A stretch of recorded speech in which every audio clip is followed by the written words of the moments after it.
Sejam bem-vindos à 33ª edição do Entradas Extras. Hoje nós viemos sem o João, mas nós três estamos aqui, os arautos do beisebol internacional. Fernandão, é um prazer muito gigantesco, maravilhoso e inenarrável. Todos os adjetivos do bem falar com você. Insira um adjetivo aqui, né? Insira um adjetivo, mas seu boné é feio. Não, que isso. Você é lindo, gigantesco, como sempre. Bom estar com você, bom estar de volta com você e com o mestre Felipe. Um abraço para o Joey e um abraço também para todo mundo que vê e ouve a gente aqui no Entradas Extras. Bastante animado, né? Porque as grandes ligas pelo mundo afora aí estão entrando nas suas fases mais candentes. Eu usei essa palavra ontem lá no Zonecast, o patrãozinho gostou. E o PAN, né, meus queridos? O PAN tá logo ali. Tá logo ali. E o Brasilzão tá com tudo, hein? Tá muito gostoso. Contando que a gravação desse podcast acontece toda quinta-feira, Felipe, daqui a 2 quinta-feiras estaremos juntos, já em São Paulo, esperando o nosso voo para ir para o Chile. Pois é, Natan. Pois é, Fernando. Tá chegando, né? A gente tem falado bastante disso. Aliás, né? Eu já perdi a vergonha, né, de falar. Estamos desde o começo do ano nessa, né? Você que segue a gente sabe muito bem disso, que um projeto sério que está, enfim, compromissado a cobertura da Seleção Brasileira de Beisebol nessa jornada dos Jogos Pan-Americanos desde o primeiro treino. E tá chegando, finalmente, já batemos a marca aí de menos de um mês, né, para começar os jogos. Agora oficialmente, né? Na verdade, daqui a um mês já vai ter acabado, inclusive, o beisebol, né? Então, bastante coisa ainda por acontecer. Fique de olho nas redes sociais do Tailgate Zone. A gente ainda vai falar de PAN, mas de verdade, fique de olho, siga as redes sociais do Tailgate Zone, principalmente para ver os posts sobre a cobertura dos Jogos Pan-Americanos. Não somos os únicos a fazer, temos outros projetos de referência aí que também estão empenhados em falar do beisebol brasileiro, porém, existe um projeto que está, de fato, compromissado com estar lá. Este é o Tailgate Zone, e por isso reforço meu convite, nos siga, porque estaremos lá em breve, Inclusive, todos os três senhores que aqui os falam estarão em Santiago para ver os jogos da seleção e para ver a medalha inédita. E se você quer acompanhar isso, redes sociais na tela, entradas_extras no Twitter, Tailgate Zone e @Tailgate Zone no Instagram e Facebook. Também tem o site www.tailgatezone.com.br, as atualizações mais rápidas, precisas e bem dadas do Pan-Americano você acha nesses locais aí. Inclusive, toda semana eu falo Twitter. Agora é X, Fernandão. É X, cara. Acho que o Elon Musk vai entrar de mim na estante.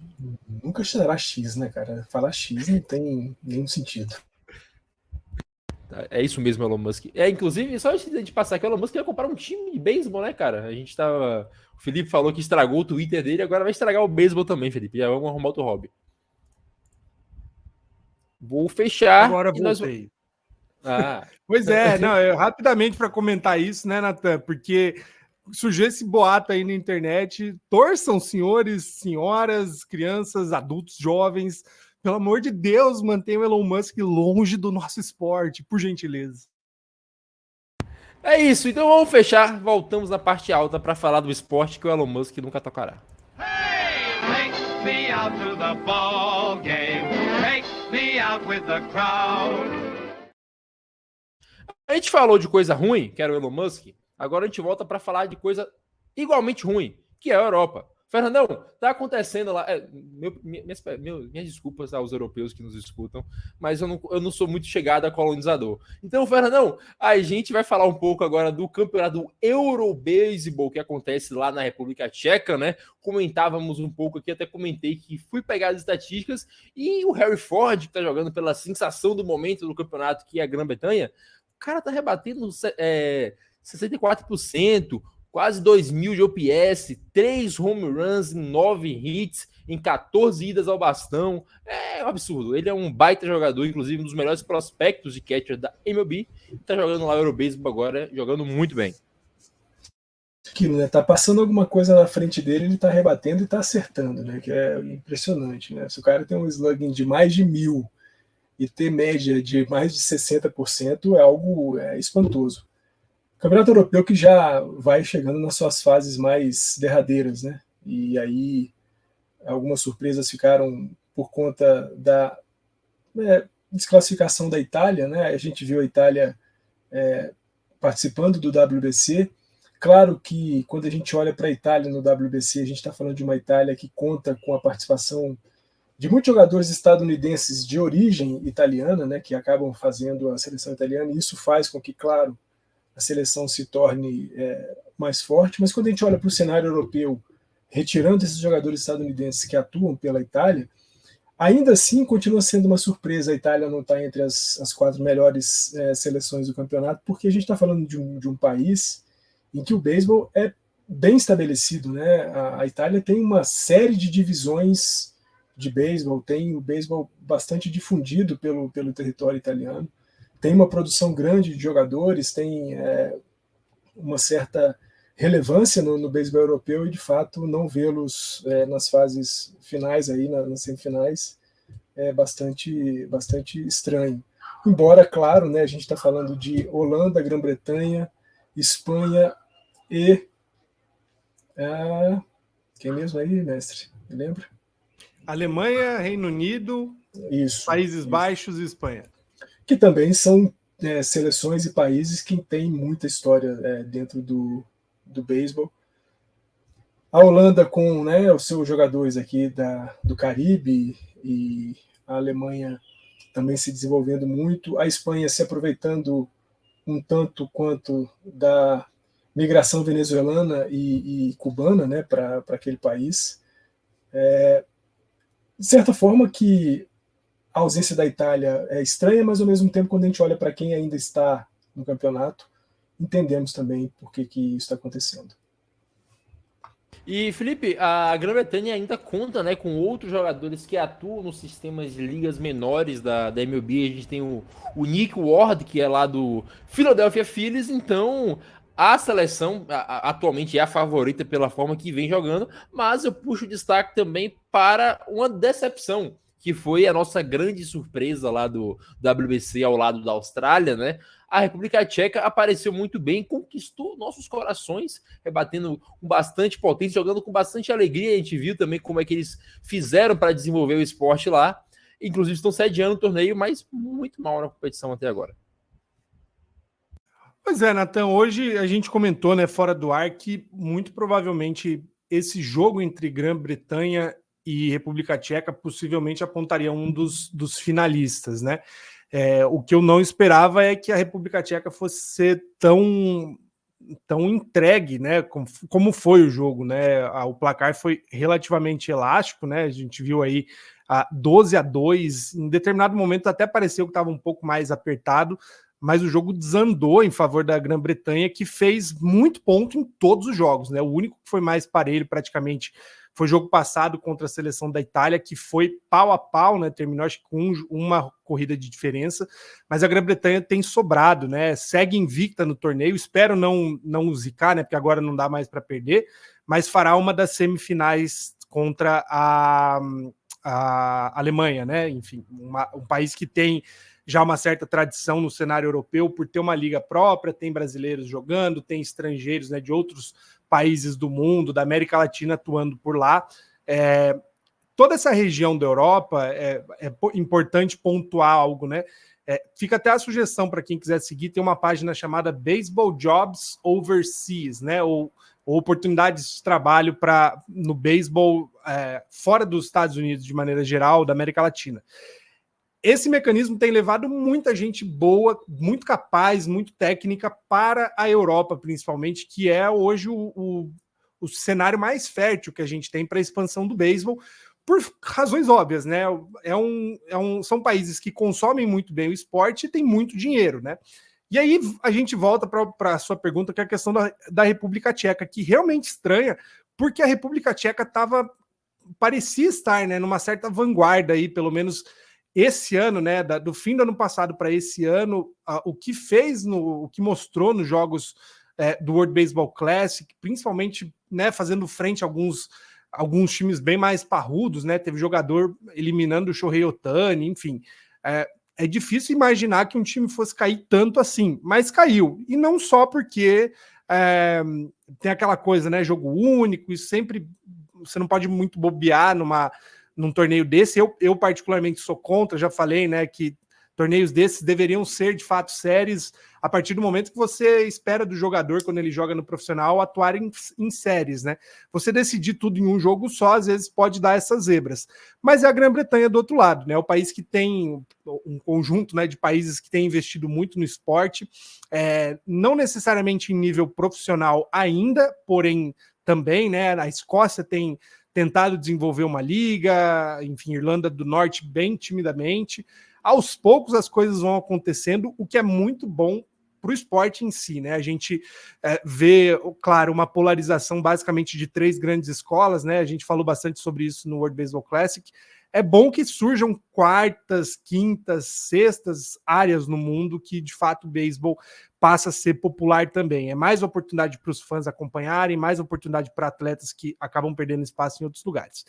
Finalizando sobre a República Tcheca, machuca um pouco, óbvio, na classificação geral, né? Isso não tem grandes efeitos, entre aspas, para futuro, porque querendo ou não, a República Tcheca disputando jogos e ganhando jogos em torneios europeus, né? Ou torneios chancelados pelo World Baseball and Softball Confederation, a WBSC, sempre acaba subindo no ranking. Mas, óbvio, para o cenário em que se desenhava a República Tcheca sendo o principal concorrente europeu em termos de World Baseball Classic e sediando o torneio, era esperado de fato que pudesse ter uma participação melhor, né? Méritos aí para a Grã-Bretanha, que a gente ainda vai falar muito sobre o país, porque realmente tem sido o grande destaque desse torneio. Inclusive, só trazendo a atualização na tabela, a República Tcheca ganhou uma posição no ranking mundial, passou a Colômbia e agora é a 15ª atrás do Canadá. Porto Rico e Itália, inclusive, está na frente. O europeu mais bem classificado é Holanda, Países Baixos, que na 7ª posição, à frente de Cuba, inclusive, Fernandão. Passou Cuba neste momento, durante esse campeonato agora, recentemente. Nathan, deixa eu só fazer uma pontuação, espero não atravessar o Fernando nesse sentido. É sempre bom lembrar que os 12 primeiros participam do Premier 12, né, que é o maior torneio de beisebol internacional entre seleções. Teoricamente, né, óbvio que o World Baseball Classic tem tomado esse espaço, mas o Premier 12 é o de maior prestígio até a presente data, e óbvio, ir bem nesse torneio, né, no torneio europeu, principalmente para a República Tcheca, significaria muito, porque era a chance de poder classificar para um torneio internacional de ponta. Inclusive, só um detalhe, caso acabasse hoje, né, fosse os classificados para o Premier 12, o Panamá, que subiu 3 posições, estaria botando Porto Rico de fora, Fernando. Porto Rico e Canadá estariam de fora neste momento. Imagina só, a gente está vendo, e isso é bom, né? Ao mesmo tempo que a gente estranha um pouco e se surpreende, né, de ver alguns nomes aparecendo aí entre os 10 melhores ranqueados no beisebol no mundo, é muito legal a gente ver isso, né? A gente tem falado bastante aqui no Entradas Extras da importância da globalização, né? De que o beisebol se esparrame pelo mundo, se torne um esporte importante em várias nações. E é muito legal a gente ver, né, o surgimento da Baseball United, que a gente tem falado aqui muito. É muito legal a gente ver Holanda aparecendo, Itália, Grã-Bretanha, e isso, claro, custa algumas certezas que a gente tinha, né, como, por exemplo, Cuba, né, você falou aí de Holanda estar à frente de Cuba. Claro que Cuba começa agora no dia 1º de outubro a disputa da Copa do Caribe, e pode ser que com isso ela consiga retomar melhores posições dentro do ranking. Mas o que a gente vê é, de fato, uma distribuição do esporte pelo mundo, o surgimento de países e de potências, né, de outras potências, de outros jogadores importantes dentro do esporte, que é legal, o que é importante e o que a gente sempre fala aqui, né, do quanto isso deveria pelo menos ser inspirador para o beisebol brasileiro, né? A gente tem um exemplo muito próximo de nós aqui, e nós abordamos isso aqui no Entradas Extras, né, que é a Liga Argentina, que vai começar em breve, me parece bem estruturado, uma liga profissional, com times profissionais, E é importante que a gente olhe para esses lugares, né, para a Holanda, para a Itália, para a Grã-Bretanha, para a Espanha, para a Argentina, como lugares inspiradores para que a gente possa desenvolver o beisebol aqui no Brasil. Mas é isso, ao mesmo tempo que a gente se choca um pouco com certas certezas que a gente tinha, né, com Porto Rico, Cuba e tudo mais, e de repente ver esses outros times aparecendo, mas ao mesmo tempo é muito bom saber que isso faz parte de uma certa difusão do beisebol pelo mundo todo. E, Felipe, só pra gente fechar aqui, tirando a África, todos os outros continentes estão representados no top 10. A gente tem 3 asiáticos, 4 latinos, América Central e América do Sul, um da Oceania, um da Europa e os Estados Unidos ali na América do Norte, né? Inclusive, o primeiro africano que aparece é a África do Sul, justamente em 28º, 4 posições atrás do Brasil. Então, como a gente sempre fala, cada vez mais global. Rapidamente, né, Nathan? A África do Sul, muito por conta da participação no World Baseball Classic, né, recente, é um mecanismo muito esquisito, né, para quem nunca teve contato com o ranking. O cálculo do ranking é bem esquisito, porque leva em consideração virtualmente tudo que você faz no esporte profissionalmente, em torneios chancelados pela World Baseball and Softball Confederation, mas principalmente contra adversários que também estão no ranking. E por isso que a gente fala, né, a importância do Brasil começar a, de fato, enfrentar, né, os torneios internacionais com muita seriedade, porque tudo que você faz contra os seus rivais vale muito para o ranking. Qualquer jogo que o Brasil vence de uma Venezuela, de Cuba, Colômbia, faz o Brasil disparar, né? Lembrando que a gente se prejudicou muito como país, principalmente na classificação do World Baseball Classic, por conta do ranking, né? A gente acaba sendo ultrapassado aí por China em algum momento, e aí em alguma montagem, né, das classificatórias, o Brasil fica de fora, né, das fases gerais. Acho que desse último que passou, inclusive, né, o Brasil caiu para as classificatórias por conta do ranqueamento. Então, é sempre importante tentar se manter em alta. O Brasil tem condições, né, tem jogadores para isso, tem elenco bom que, por exemplo, é melhor que o elenco da China, teria condições de estar disputando de igual para igual para alguns países da Europa, principalmente, mas precisa se manter ativo, né? Reforçando o que o Fernando falou. Tem que olhar para exemplos que deram certo para construir e fomentar uma liga aqui, para que cada vez mais tenha um fluxo de jogadores profissionalizados surgindo e podendo ocupar espaços que fatalmente vão ser deixados aí nos próximos 2, 3 anos por conta dessa geração inteira que a gente vai ver se aposentar em breve. Agora, passando para NPB, Fernandão, o seu queridíssimo Hiroshima Toyocarp garantiu pela primeira vez desde 2018 uma vaga nos playoffs, né? Agora, como a Liga Central está bem mais adiantada em jogos do que a Liga do Pacífico, faltam 3 jogos por Carp e faltam 4 jogos por Bay Stars. Então, dificilmente o Carp deve perder, inclusive, a segunda posição agora. E dificilmente também o Bay Stars perde uma posição para o Yomiuri Giants. Então, na tese, temos os 3 classificados da Liga do Central, que é Hanshin Tigers, Hiroshima Carp e Dana Bay Stars. O Carp ainda está para uma vitória para garantir essa segunda posição, né? A primeira posição ficou com o Hanshin Tigers, a distância do Carp para o Dana é de 3 jogos e meio e mais uma vitória, isso se coloca como garantia de segunda posição. Acho que a gente ainda vê uma briguinha ainda entre Yomiuri Giants e Dana Bay Stars, tem meio jogo de diferença só de um para outro. Ainda tem alguma coisa para se brigar, mas tem muito pouco tempo para isso acontecer, né? Tanto Giants quanto Dana tem só mais 4 partidas para serem feitas. Mas é muito legal ver o Carp ressurgindo, né? E a gente falou isso em episódios anteriores, quando a gente comentava sobre o NPB, que sim, o Hiroshima estava num processo de reconstrução do time e essa temporada não era a temporada que se esperava para o time aparecer em playoffs. E surpreendeu. Isso é muito bom. O time ainda tem algumas boas lacunas a serem preenchidas, né? Sobretudo rebatendo. O time tem que melhorar um pouco, mas me parece que é um trabalho que está sendo bem feito, não à toa se antecipa um sucesso que talvez a gente só fosse ver daqui a talvez 2 temporadas. Mas é muito bom ver o Carp de volta, afinal o Carp não ganha uma NPB desde 1984, se não me engano, então faz muito tempo.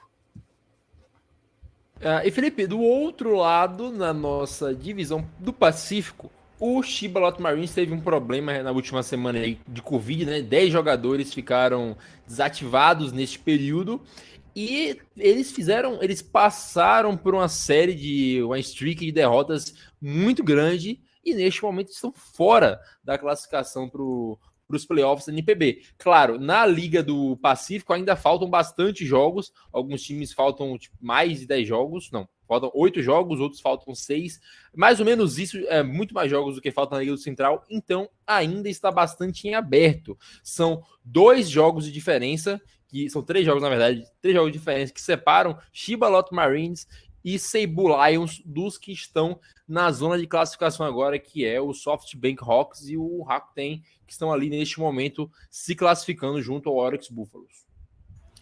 Para ser até mais dramático, né, Natan? No fim das contas, o Lotte está com um jogo de diferença para o SoftBank Hawks, que é o primeiro, vamos dizer, na zona de classificação, né?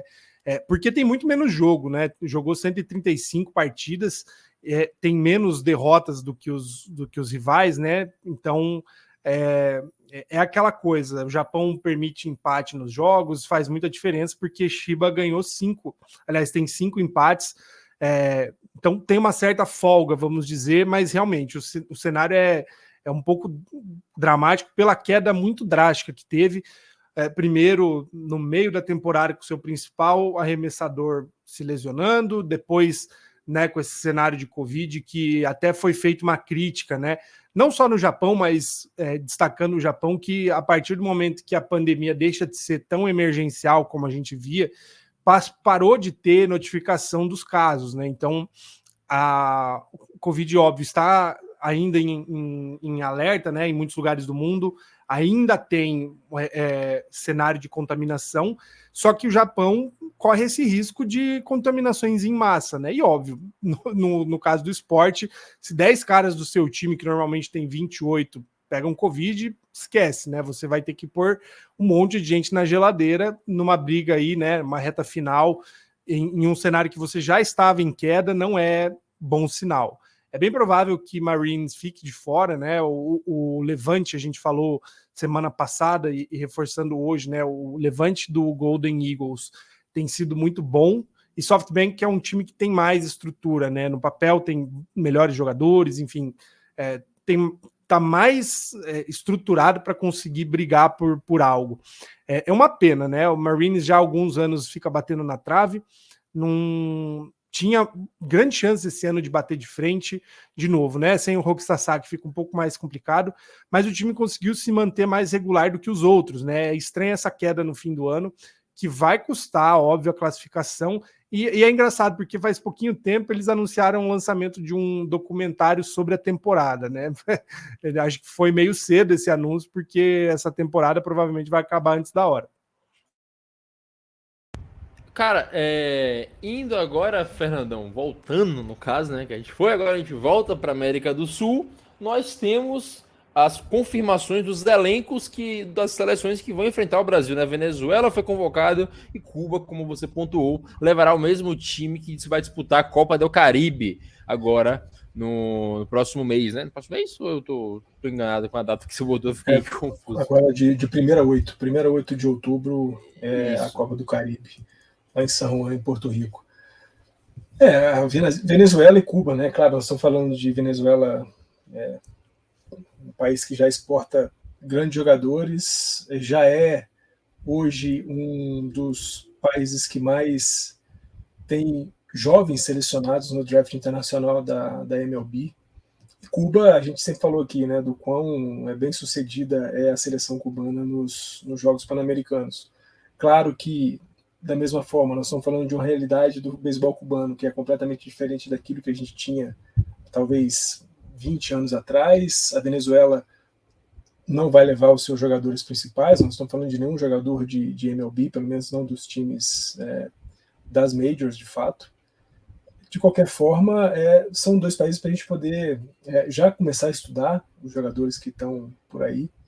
E Me agrada muito, sobretudo, e a gente vai entrar nesse assunto daqui a pouquinho, é ver quão bem o Brasil está se preparando, né? A gente aqui no Tailgate Zone, na entrada das extras, muito por meio do Mestre Felipe, do patrãozinho, tivemos uma cobertura bastante próxima do que o Brasil fez nos últimos meses aí de preparação, e é muito legal ver agora, nessa reta final dos treinos, o que o Brasil tem feito de treinos ali no detalhe, né? De treinar grupos específicos, de treinar posições, de treinar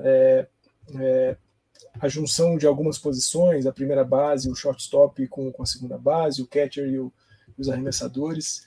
Isso é muito bom, isso mostra o quão os caras estão querendo, de fato, competir nesse Pan-Americano. A gente já falou aqui, né, do quão difícil vai ser esse grupo, do quão difícil é esse grupo, né, Colômbia, Venezuela, Cuba, Brasil. Não é um grupo fácil de jeito nenhum, a gente está pegando gente com muita experiência, com muita tradição no esporte. Mas desde o dia da live de convocação do Brasil, da entrevista que a gente teve do Natel aqui, de ele falando, né, da emoção e da honra que ele sentiu de ser convocado, mas também destacando o quanto o Brasil tem se preparado muito bem para esses jogos, mesmo sabendo do grupo que a gente está, dá para a gente ter bastante esperança de que as coisas vão sair bem. E aí, claro, a gente se antecipou aos nossos adversários em relação a mostrar a nossa convocação, que aconteceu mais ou menos há umas 2 semanas, e agora é hora de a gente começar também a estudar os caras contra quem a gente vai jogar. É isso, né, Felipe? Além da convocação das duas seleções, como falamos, o Fernandão pontuou, é algo que eu ia chamar você para falar agora, os treinos da seleção brasileira, como vem se preparando agora com o pontuado por você, treino com um grupo específico dos caras que estão mais próximos aqui, e a chegada de alguns jogadores internacionais para a preparação, porque, como eu disse, né, faltam 2 quintas para nos encontrarmos em São Paulo, dia 12, no dia 14, o Brasil já joga, né, já começa a treinar os jogos treinos ali contra o Chile, como você falou, e 5 dias depois, já tá jogando na sua estreia pelo Campeonato Pan-Americano, então tá bem próximo. Agora a seleção precisa pegar corpo, precisa jogar junto, como já jogou bastante durante o ano, mas alguns jogadores internacionais não conseguiram jogar tanto, né, como é o caso do Felipe Natel, por exemplo, que estava no Japão. O cenário que a gente tem é de agora poder, de fato, colocar em campo o time que se espera, né, que vai disputar, porque, óbvio, até a convocação a gente ainda tinha contexto de competições rolando, né? O caso mais emblemático é o do Eric Pardinho e do Gabriel Barbosa também, né? Mas principalmente do Pardinho, porque a equipe das ligas menores foi para os playoffs das ligas menores e aí não tinha condições de estar aqui antes. A grosso modo, a maioria dos jogadores que atuam nos Estados Unidos no sistema de formação das minors, né, das ligas menores, já está de férias, né? Todos, na verdade, já estão de férias, alguns aqui no Brasil, o Rafael Rache passou por aqui, enfim, alguns que estavam na República Dominicana vieram e voltaram, mas especificamente esses da convocação, Gabriel Barbosa e Eric Pardinho já estão aqui no Brasil, aos poucos se integrando aí com o grupo. E o caso mais destacável, vamos dizer, é o do Paulo Orlando, né? A gente comentou na época da convocação da grata surpresa, né, de ver o Paulão nessa lista, né, pela experiência dele, óbvio que, enfim, é o grande nome aí em termos de destaque por conquistas, né, ele foi o primeiro a levantar um título e levar uma bandeira do Brasil para uma comemoração de World Series, né, então essa experiência toda, o ensinamento que ele tem, óbvio, para passar, nesse momento faz muita diferença, porque a gente está falando de um dos poucos atletas que aí um contexto de jogo com arremessos mais rápidos, com uma técnica de defesa mais aprimorada, enfim, um jogo de fato profissional. A gente ainda vai ter um cenário com mais jogadores vindo de fora, né? Principalmente Felipe Natel e o Enzo Sawayama, que jogam lá nas ligas industriais do Japão pela Yamaha. Provavelmente teremos de 1 a 2 treinos aí em outubro antes do embarque. E aí, óbvio, depois de embarcar, já lá no Chile, teremos treinos também. A gente já tinha adiantado aqui, faz muito tempo que teríamos, né, esses treinos, e o Tailgate Zone vai acompanhar alguns. Essa fase final de preparo tem sido até para ajustes logísticos, né? A seleção no último fim de semana fez um treino em Ibiúna em que recebeu tantos uniformes de passeio, cerimônia por parte do time Brasil, também já recebeu as jerseys, né, que serão utilizadas nos jogos, bem bonitas, inclusive. E um detalhe que é uma história legal de ser contada, né, a seleção recebeu uma doação aí de 10 tacos vindos de ninguém mais, ninguém menos que Ian Gomes, né, que não consegue integrar o time por conta da temporada da Major League Baseball, mas a exemplo de que outros jogadores já fizeram também, né, em outras épocas, Bo Bichette também, manda aí uma lembrança que é de grande ajuda real para os jogadores, né? Lembrando que é um contexto que a gente enfrenta ainda é de amadorismo, né? Então esse tipo de equipamento, óbvio, é muito caro para a realidade brasileira, sempre vem em boa hora e mostra o interesse também do Ian Gomes em contribuir com o desenvolvimento do nosso esporte.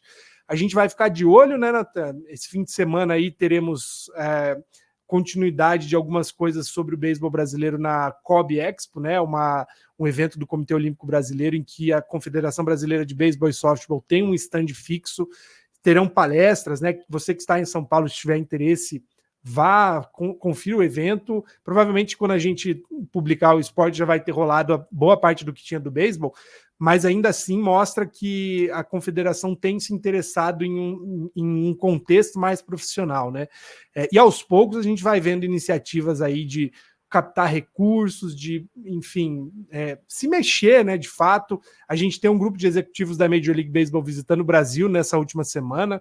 O André Rienzo tem acompanhado alguns desses executivos. Mais de um jogador postou, inclusive, visitas, né, a políticos locais para falar sobre o desenvolvimento do esporte na região, investimento em campo, enfim, centros de treinamento.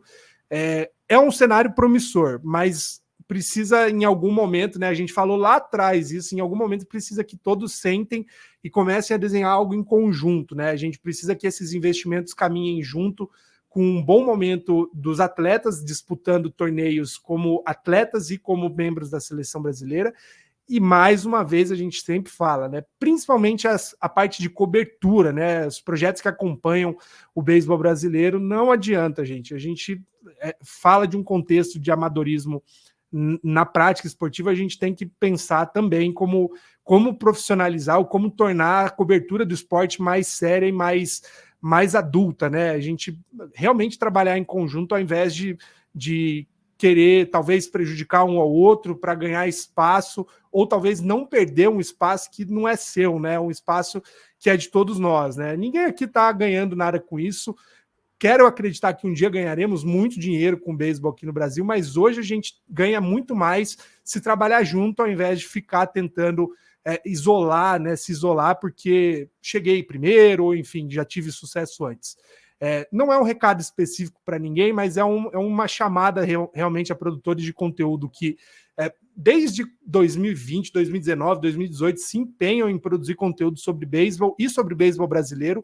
O Tailgate Zone, desde o começo, tem falado sobre isso, né, da gente se unir, trabalhar em conjunto em prol do beisebol brasileiro, né? Reforço que a gente está de portas abertas sempre para pessoas que queiram agregar, queiram contribuir, fazer parceria, não necessariamente em dinheiro, né, mas a gente se divulgar, se ajudar nas coberturas, porque, querendo ou não, toda vez que um projeto vai para outro lugar cobrir, todos nós estamos indo juntos. Todo mundo ganha com isso. Então, novamente, fica esse reforço aí nessa chamada. Preste atenção no que a gente tem produzido, não porque é a gente, mas porque neste momento é o Tailgate Zone, em outros momentos foram outras pessoas, e a gente continua, né, acompanhando essa jornada legal que a seleção brasileira tem construído desde lá de fevereiro, março, e que se tudo der certo a gente vai ver uma medalha para literalmente, né, premiar esse interesse da confederação, enfim, de agentes externos em ver o beisebol de fato crescer e profissionalizar aqui no Brasil. Ô Natanzinho, deixa eu só aproveitar o gancho brilhante do mestre Felipe, quando ele fala da importância de a gente pensar coletivamente, né, a cobertura do beisebol no Brasil, porque nós estamos falando hoje de um ambiente pequeno, né, de um cenário pequeno do beisebol no Brasil, e que ele só vai se tornar grande, importante, claro, primeiro com a organização do beisebol profissional no Brasil, mas também com a união das pessoas que fazem a divulgação do beisebol brasileiro. E eu acho que o projeto do Tailgate Zone de ir ao Pan-Americano, ele pode, no primeiro olhar, numa primeira espiada, para algumas pessoas, parecer um projeto de promoção do Tailgate Zone, e indiretamente, e talvez até diretamente seja, mas ele é fundamentalmente a demonstração translúcida de que o coletivo é capaz de promover algo interessante. Aqui embaixo, para quem vê a gente pelo Spotify, para a gente ver a gente no YouTube, está passando um link aqui, o tzbr.online/tznopan 2023. Esse link aqui é o link que foi divulgado para as pessoas poderem contribuir com o nosso projeto.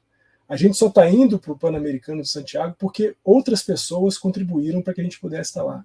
Então, esse projeto ele é, acima de tudo, a demonstração cabal de que somente um pensamento coletivo é capaz de fazer com que um cenário de um esporte no Brasil, que hoje ainda é pequeno, ainda é muito ali em pequenas cidades, em pequenas regiões, se torne um projeto nacional. A gente fala aqui sempre, a ideia do Tailgate Zone, a ideia do Entradas Extras, é fundamentalmente fazer do beisebol brasileiro um esporte relevante, uma coisa que faça com que as pessoas se interessem, queiram conhecer. O Brasil é muito grande, o Brasil tem muita gente, o Brasil não pode ser só um país de futebol, de vôlei e de basquete, sobretudo em cenários de Olimpíadas ou grandes competições. O Brasil tem que ser um país multiesportivo, e a gente trabalha para isso, e o nosso projeto é, como eu disse, a demonstração clara de que só a união, só o espírito coletivo é capaz de fazer alguma coisa que hoje ainda é pequeno se tornar grande. Vamos dar prosseguimento, vou fechar e voltamos já para falar de MLB.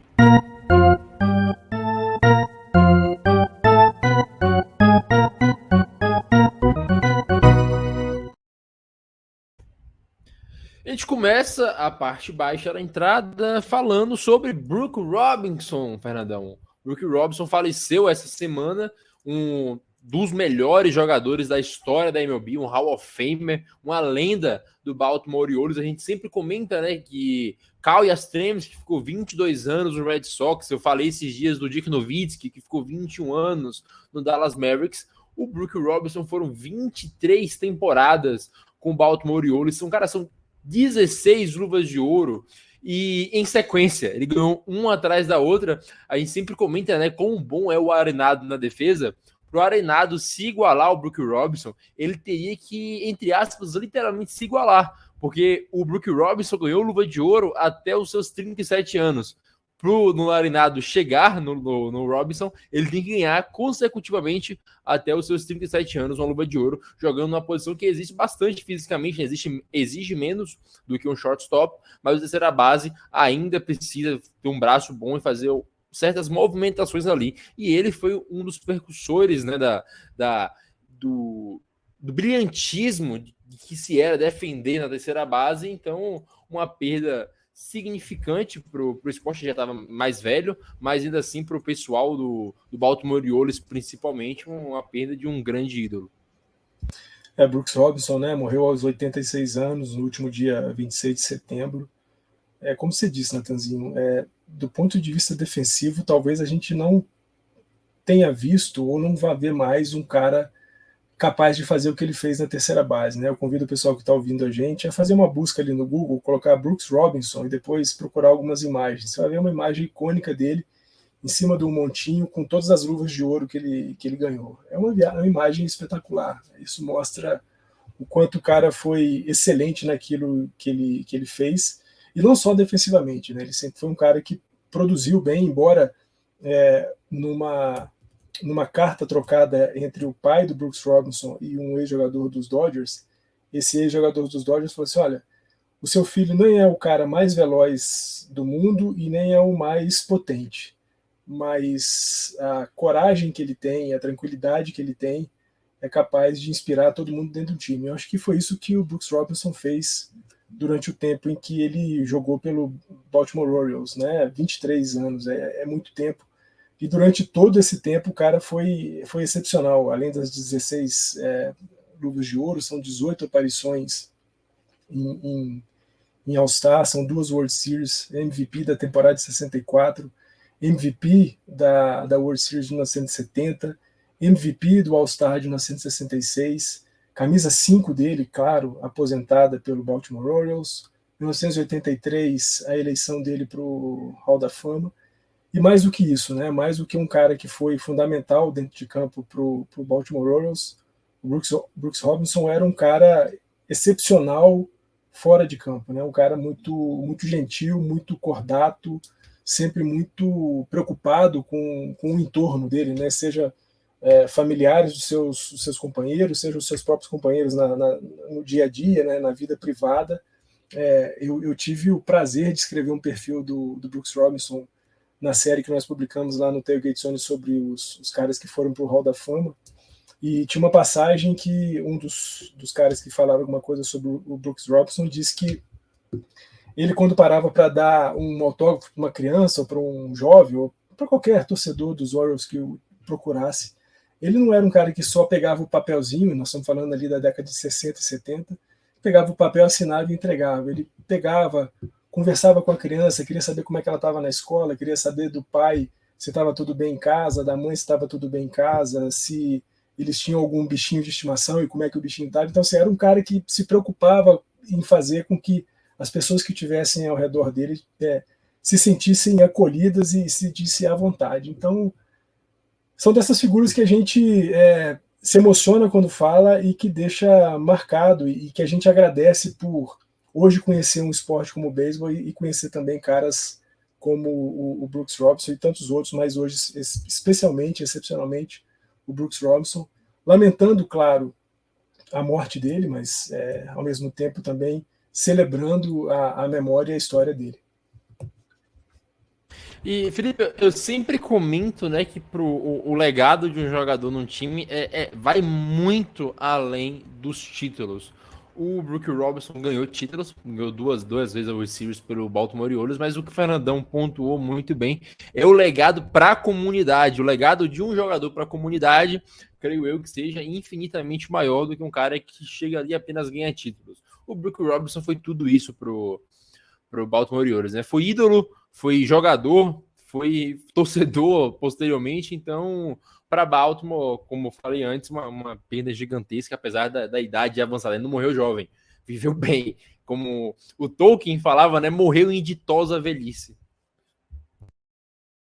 Eu queria destacar 2 coisas, né, para esse mini currículo que o Fernando trouxe, brilhantemente, inclusive. Eu li 2 coisas muito legais nessa semana. Uma do Alex Rodrigues, né, falando sobre o primeiro grande role model, né, o primeiro grande referencial para ele como atleta da terceira base. E acho que o mais legal que eu li foi o do Johnny Bench, falando da World Series de 1970, entre, óbvio, Cincinnati e Baltimore, em que Johnny Bench foi 0 de 4, né? E 4 idas ao bastão, 0 rebatidas por conta de Brooks Robinson, né? Então a gente está falando aí de um dos melhores rebatedores da história contra um dos melhores defensores da história. Esse reconhecimento de um jogador para o outro, né? De lendas um para outro. Como você falou, né? A gente sempre que fala de Baltimore é importante destacar que é um mercado pequeno, né? Entre as cidades que são consideradas mercados pequenos. É muito importante quando surgem nomes que se identificam com a comunidade para além da carreira, né?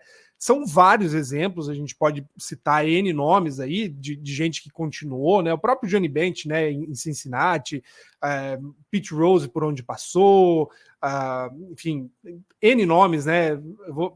Há exemplos em todas as franquias, grandes e menores, que são jogadores que se identificaram tanto com a comunidade que passaram a ser analistas para a TV do time, para, enfim, ajudar nos treinos.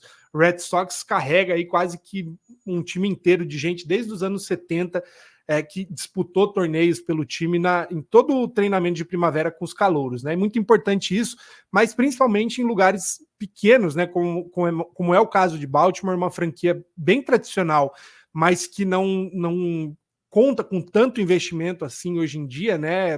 Tem problema aí com relacionamento familiar e dos donos que acabam influenciando na gestão do time.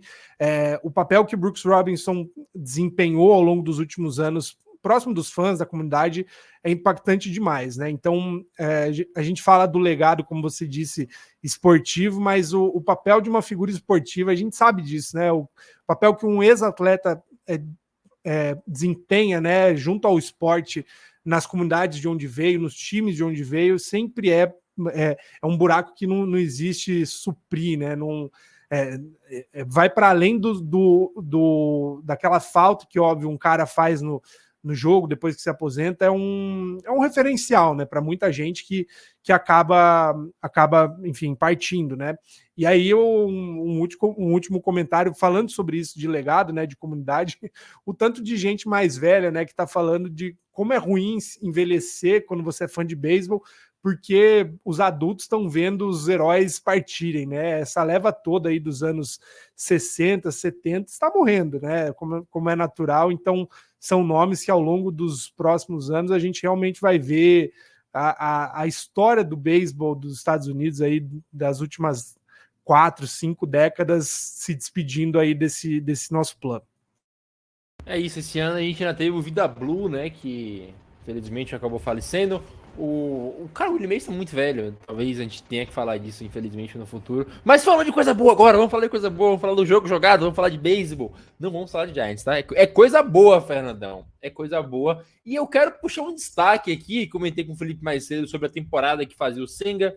Ele falou que seria bom a gente pontuar destaques individuais da temporada. Eu quero, antes de puxar para 200 vitórias o Wainwright e do Acunha, que vamos falar, eu quero puxar um negócio que talvez essa seja, se não a melhor, uma das melhores classes de calouros da história da Major League Baseball, porque a gente tem Kodai Senga lançando 200 strikeouts como calouro, acho que é o 5º ou 6º pitcher a fazer isso, né? O Strider fez isso ano passado, e antes disso, Yu Darvish em 2012, fazia muito tempo que ninguém fazia isso. Aí a gente vai para quem? Corbin Carroll. Corbin Carroll é o primeiro jogador na história da MLB a ter mais de 10 triplas, 25 ou mais duplas, 25 ou mais home runs e 50 ou mais bases roubadas de uma temporada. O Corbin Carroll faz uma temporada e MVP. A gente não fala tanto por conta de Fred Freeman, Mookie Betts e Acunha, pelo que eles vêm fazendo, mas o que o Corbin Carroll faz na primeira temporada é coisa de MVP. A gente tem também o Masataka Yoshida, que faz uma temporada muito consistente logo no seu primeiro ano. O Patrick Bailey, dos Giants, que a gente viu o Jeff Passan, inclusive, sempre falo que eu sou clubista, mas o Jeff Passan falando que ele é o melhor defensor do beisebol hoje. Tem o Hélio de la Cruz, que jogou bem, caiu ultimamente, mas ainda assim é um cara elétrico pra caramba. Então, a gente não para de falar nomes, Fernando. A gente não para de falar nomes de caras que impressionaram, né? Tem o James Altman lá dos Dodgers, que bate home run a rodo. Então, é uma classe de rookie que a gente vai se lembrar por muito tempo. Isso eu esqueci de falar, gente, tem o Gunnar Henderson também. Então, se eu ficar aqui, é muita gente que eu vou ficar falando. É absurdo. A gente olha para alguns times, né, Natanzinho? Arizona Diamondbacks, Cincinnati Reds e Baltimore Orioles. A gente tem muitos nomes jovens para destacar. Você falou aí o nome deles e, sem dúvida alguma, né? Corbin Carroll, Gunnar Henderson, James Altman.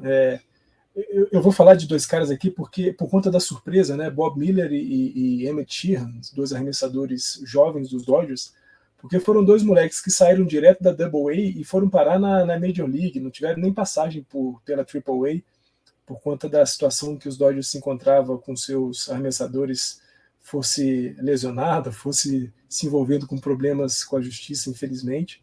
Mas, sem dúvida alguma, a gente está vendo, de fato, um dos anos mais profícuos em termos de grandes novatos na Major League, né? E até essa semana eu estava conversando, perguntei para vocês, né, se existia algum rookie na National League melhor do que James Altman e Bob Miller, e eu fui rapidamente convencido de que sim, há vários, né? Corbin Carroll, o Senga, né? Espetacular o Senga numa primeira temporada, e a gente fala sempre aqui, né, do quão diferente é o estilo de arremessar de um japonês jogando na NPB e o quanto é diferente o que ele precisa se adaptar para poder jogar dentro da MLB, e a gente está vendo um Kodai Senga perfeitamente adaptado ao movimento da Major League.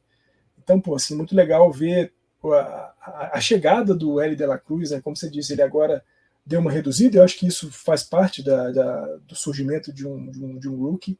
Mas quem é que não se encantou com os 10, 15 primeiros jogos do Elly De La Cruz, os primeiros jogos, sobretudo, em cima dos Dodgers, né? O cara tem uma rebatida dupla como sua primeira rebatida na MLB, e logo no jogo seguinte ele rebate um home run monstruoso em cima do Noah Syndergaard. Então, assim, espetacular ver o que esses moleques têm feito, e o que deixa a gente certo de que as próximas temporadas serão tão legais quanto têm sido essas últimas.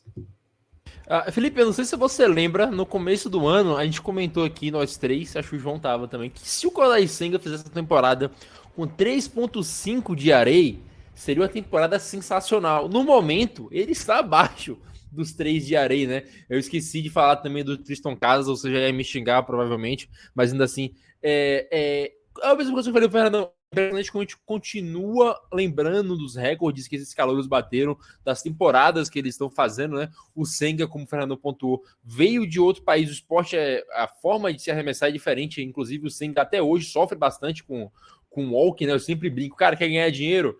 Abre a bet, aposta que o Senga vai ter mais de 2 walks na partida. Vai acontecer. Mas ele também lança muito strikeout. E Deus me perdoe pelo que eu vou falar aqui agora, mas existiam 2 bolas que eu achava... Lá ele. Existiam 2 arremessos que eu achava muito bonitos na MLB, que era a bola curva do Clayton Kershaw e a splitter do Kevin Gausman. Até não gosto de falar bem do Kershaw em público, mas esse ano, apresentada a forkball do Senga, para mim, é o arremesso mais bonito da liga hoje, indiscutivelmente. Se pega os vídeos que mostra ela diferenciando das outras bolas dele, e, cara, é sensacional como esse arremesso do Senga, e se adaptando ainda mais na liga, tem tudo para continuar nos encantando.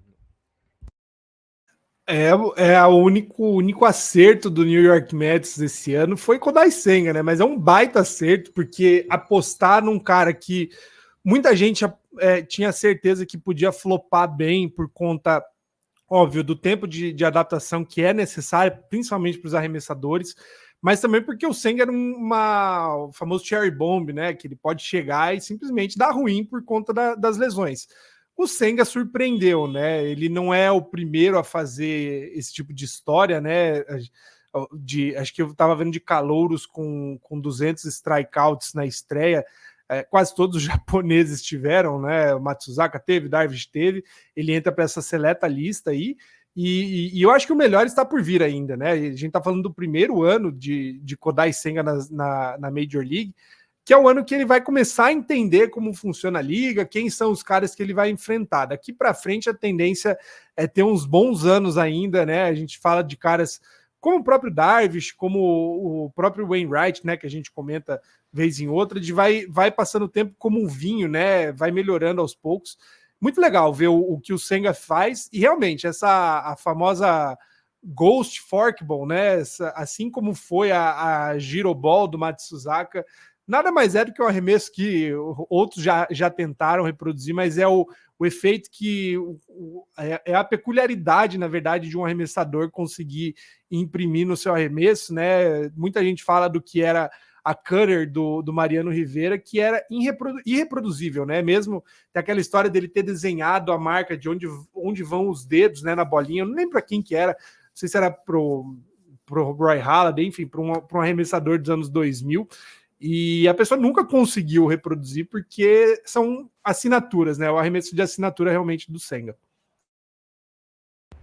E, Fernandão, só comentando rapidamente das outras marcas, a gente tem o Wainwright chegando às 200 vitórias. Comentamos isso um pouco mais cedo esse ano do Clayton Kershaw, né? O Wainwright, a gente achou que talvez não chegasse ainda essa temporada porque o Cardinals está numa draga gigantesca e ele próprio também não está tão bem, mas o grande destaque é para o primeiro integrante do clube, né, dos 40-70. São 40 home runs e 70 roubos de base pro Ronald Acunha Jr. A gente comentou durante o ano inteiro na expectativa que pudesse acontecer. Aconteceu, e a foto é muito emblemática. Ele rouba a base, ele tira a base, ele levanta, e a única coisa que eu pensei naquele momento é, pô, essa foto tem que estar no Hall da Fama. Ela indiscutivelmente estará. Talvez alguma coisa que ele usou nesse jogo também estará lá.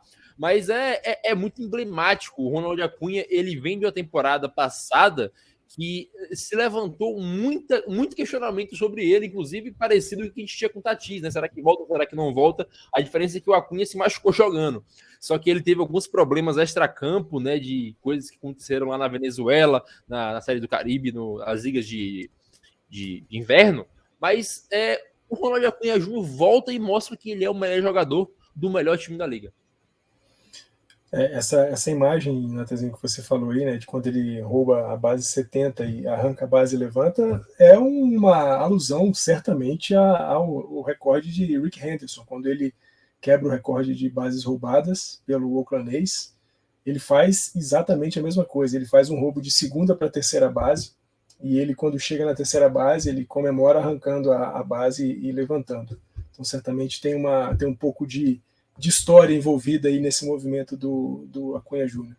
Mas de novo, né, nós estamos falando falamos aqui de uma série de rookies espetaculares.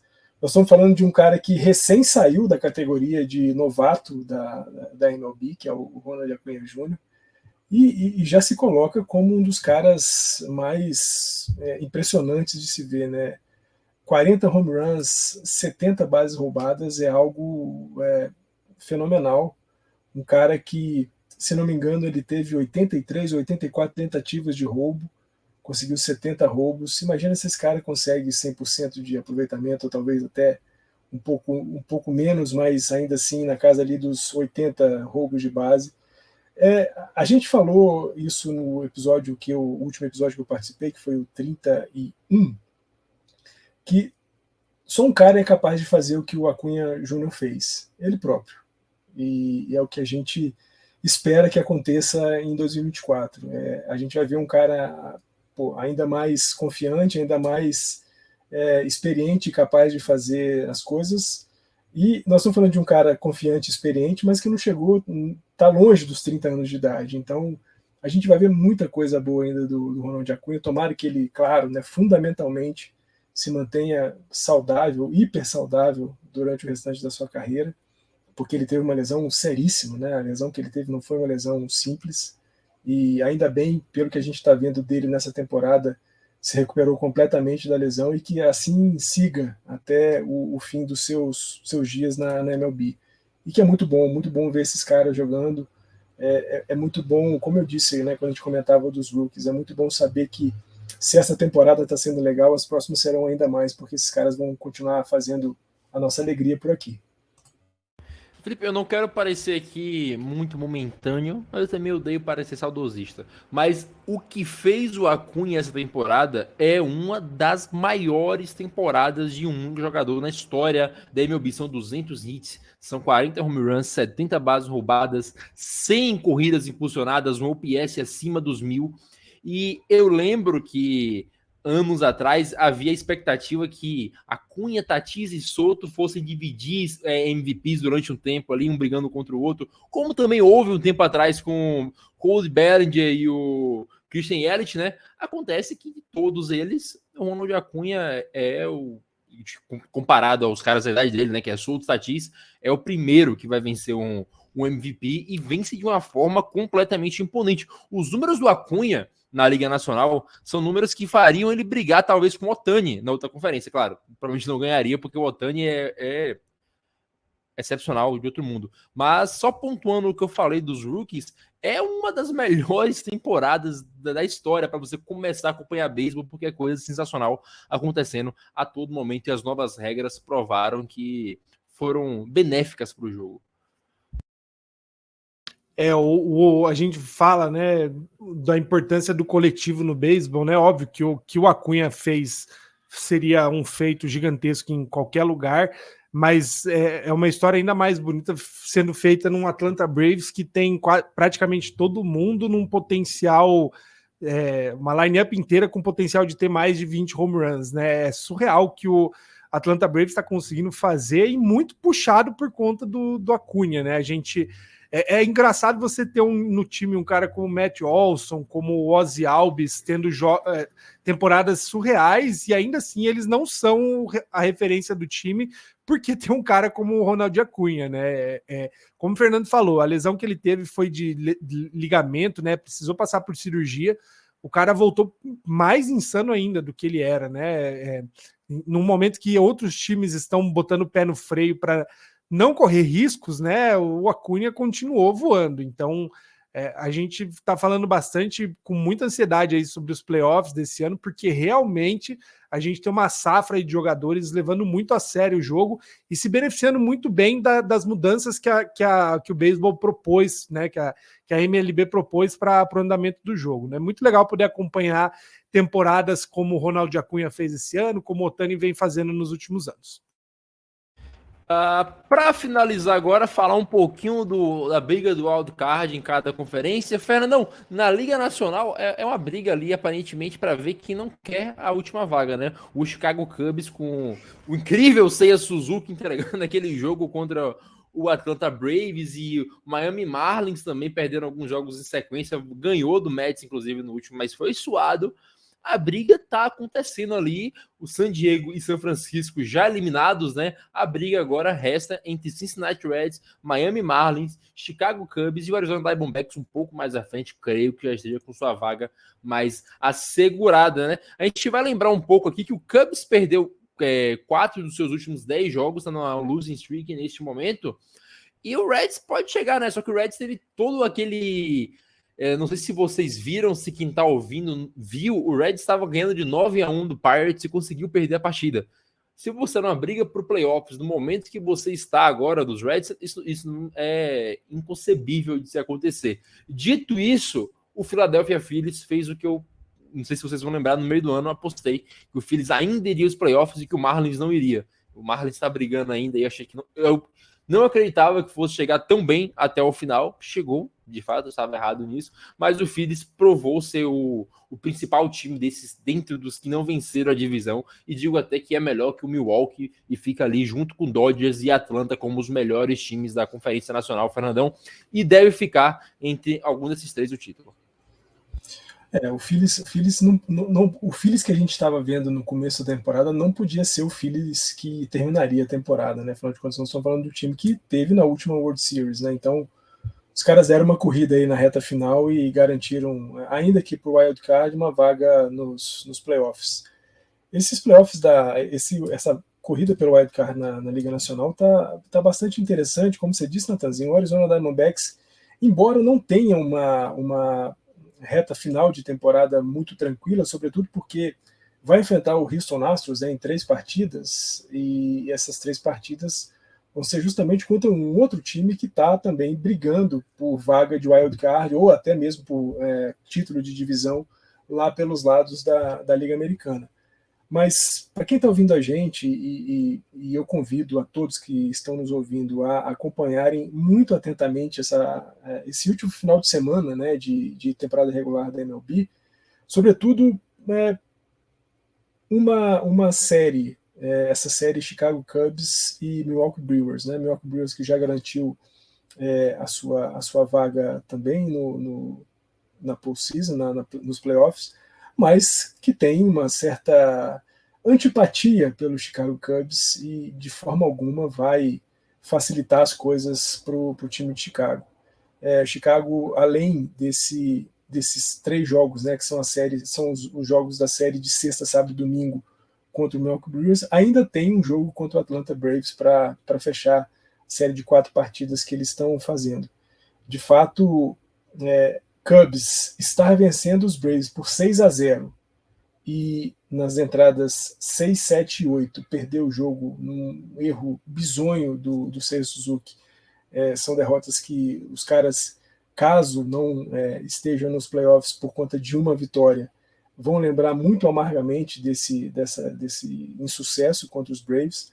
Da mesma forma como você falou, né, o Cincinnati Reds vencendo muito facilmente os Pirates, acaba sofrendo uma virada também terrível, pobre coitado do nosso querido Joey, mas ainda assim a reta final, né, os últimos 3 jogos dos Reds vai ser contra o St. Louis Cardinals. que já não brigou por nada o ano inteiro e agora muito menos briga por qualquer coisa.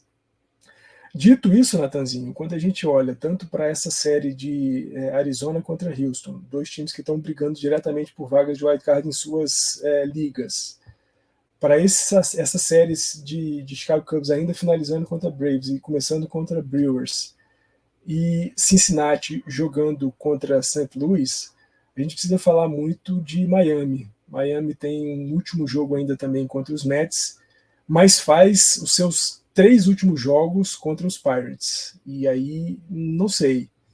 Eu acho que Miami vai beliscar uma vaguinha assim de wildcard ainda.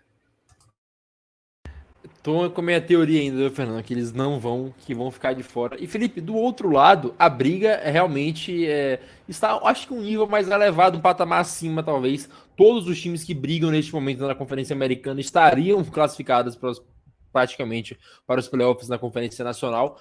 Se desenhou, acho que agora como vai ficar, né? O Seattle tinha a chance de tirar o Houston dos playoffs pela primeira vez em bastante tempo, quando eles perderam a série contra o Kansas City Royals, mas o Houston venceu a série contra os Mariners e agora está 1.5 jogos à frente do Seattle e deve garantir a vaga junto a Tampa Bay Rays e Toronto Blue Jays. Toronto Blue Jays, que inclusive faz uma das melhores campanhas da liga pós All-Star Break ali, né, junto ao Dodgers. Então, devem garantir esses 3 times, acredito nesse momento, com a quantidade de jogos que faltam.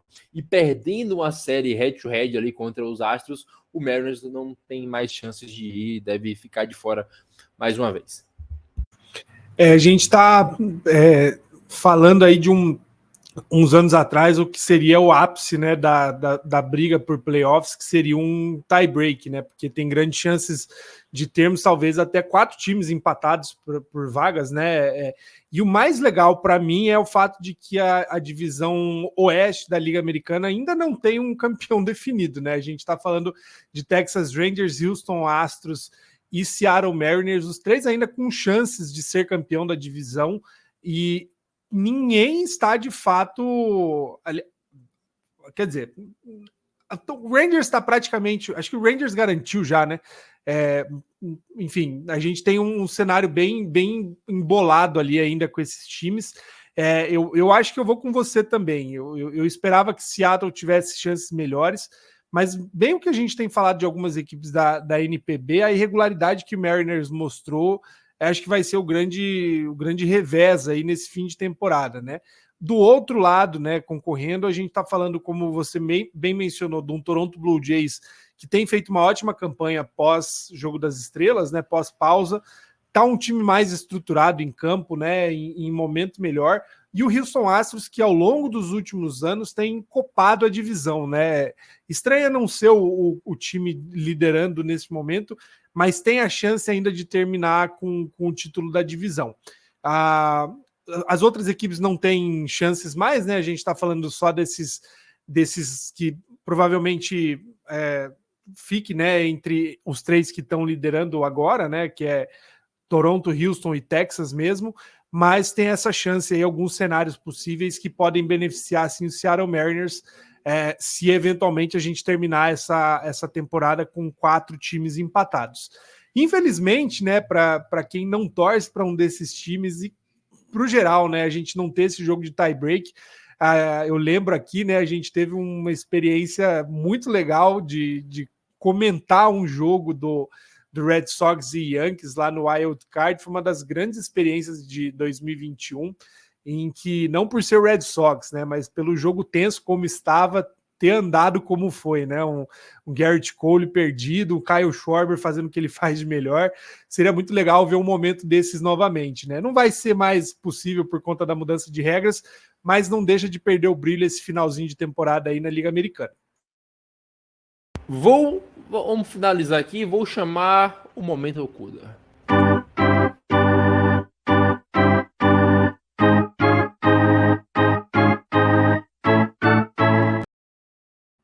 Fernandão, se me permite uma alteração no que será previsto no Momento Okuda, que era a pergunta se o Ohtani ainda seria o MVP. Eu acho que nós 3 concordaríamos aqui. Se não concordarem, mete no meio da fala. Mas eu quero que você, Fernando Franca, me diga quais são os 3 times que vão para o wildcard em cada divisão, cada conferência.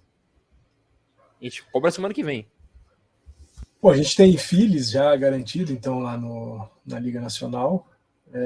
Eu vou ainda com Arizona e Miami indo. Então, com esses 3. Eu acho que Texas garante o título da divisão oeste da Liga Americana. E aí a gente vai ter Toronto, Houston e Tampa Bay, que também já está garantido. Você, Felipe, os 3 classificados de cada conferência para o wildcard.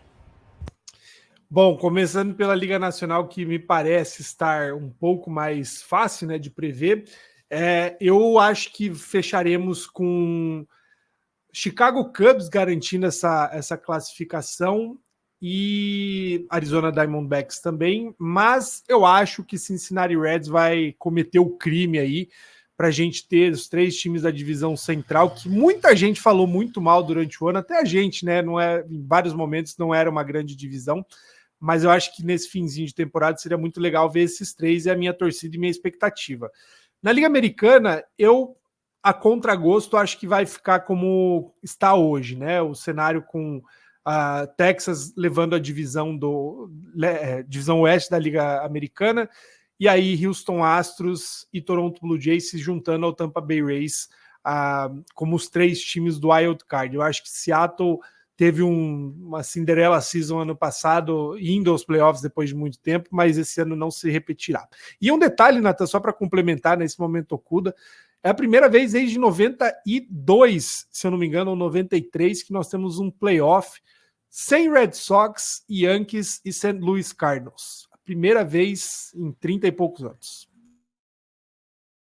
Finalizando aqui com as minhas apostas, eu tô com o Felipe, tá? Vai dar Phillies, Cubs e Diamondbacks, mas estou torcendo pelo Reds, porque eu quero ver o João maluco, eu quero ver o João falando velocidade aqui com a gente na próxima semana. Do outro lado, como eu já falei, eu acho que o Seattle tá aí fora, e é Tampa Bay Rays, Toronto Blue Jays e o meu queridíssimo Houston Astros. Eu tava esperando o Fernando me xingar depois que eu falei queridíssimo Houston Astros, fiquei até nervoso. Mas, Fernandão, muito bom falar com você. Sei que a gente compartilha um gosto aí peculiar, né? Um gosto por isso aqui. Policheiras. A gente se vê na próxima semana, meu querido. É sempre bom falar com você. Natanzinho, seu pândego.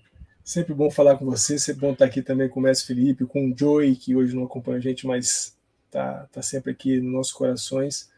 E também, claro, né, com todo mundo que viu e nos ouviu até aqui, agradecer demais a audiência de todos, mas agradecer sobretudo e fundamentalmente por vocês terem acessado esse link aqui embaixo, tzbr.online/tznopan2023, e ter, da maneira como você pôde, contribuído para o nosso projeto, seja, né, doando algum tanto de dinheiro, seja copiando esse link e colocando aí nas suas redes sociais, colocando nos grupos de WhatsApp que você tem que fala sobre beisebol. É muito bom, como a gente falou mais cedo aqui no episódio, saber que tem pessoas que pensam que em conjunto a gente é, sim, de fato, mais forte. Sempre muito bom estar com vocês, porque, como a gente sempre fala, onde tem uma bichinha dessa aqui voando, lá nós estaremos. Felipe, mais uma vez, são 2 semanas para o grande encontro deste país. O Dia das Crianças estaremos comemorando lá em São Paulo, um dia antes da nossa viagem para o Chile. Já fica a chamada, né, Nathan? A gravação ou live, né, do episódio de 2 semanas, né? Daqui 2 semanas do Entradas Extras será especial, porque será uma não despedida, entre aspas, né? Mas enfim, uma live de despacho, entre aspas, da nossa ida para Santiago. A gente ainda vai falar muito dos Jogos Pan-Americanos, você ainda vai acompanhar muita coisa exclusiva aqui sobre a cobertura dos jogos. Já fica um tiragosto aí, né? O Tailgate Zone já publicou aí uma Wikipédia, né? Uma database de todos os convocados. A gente, aos poucos, está alimentando com mais informações vindas dos jogadores, não é informação pega de internet. Um a um a gente conversou e coletou essas informações, tem vídeo, tem foto. Fique de olho, a gente logo solta o link e esse material fica aberto aí para a comunidade de fãs, comunidades de outros projetos que cobrem o esporte, para poder, enfim, acompanhar, pegar informações e investir no crescimento da modalidade aqui no Brasil, que é o nosso grande projeto, nosso grande sonho. Mais uma vez eu reforço, continue acompanhando as redes sociais do Tailgate Zone, dê uma força para a nossa cobertura.